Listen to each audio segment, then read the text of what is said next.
बरीच लोक ट्रॅव्हल करतात, पण ती ट्रॅव्हल कशी करतात, वर्षभर पैसे कमवतात, सुट्ट्या कमवतात बरोबर. आणि ते खर्च करून, दोन्ही खर्च करून ट्रॅव्हल करतात. जर मला फुकट फिरायचं असेल तर हा एकमेव पर्याय आहे. त्या 4 वर्षामध्ये एक कॉन्फिडन्स बिल्ड होत गेला. हळू-हळू लोकं ओके. माझ्यावर विश्वास ठेवायला लागले आणि लोकं यायला लागली आणि असं वाटायला लागलं, की आपल्याला शेवटी किती हवं आहे, म्हणजे आपल्याला लाईफ जगण्यासाठी समाधानी आयुष्य जगण्यासाठी किती लागेल?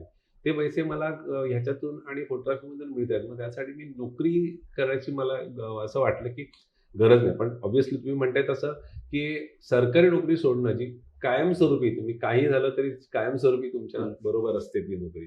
ती सोडणं हा मोठी रिस्क होती आणि ती घेतली. पण मी ती घेताना त्यावेळेला पण रिग्रेट नव्हता. आज तर नाहीच आहे. पण त्यावेळेला कधीच रिग्रेट वाटलं नाही, की एकाही मोमेंटला नाही वाटलं, की "अरे रे, चूक केली आपण."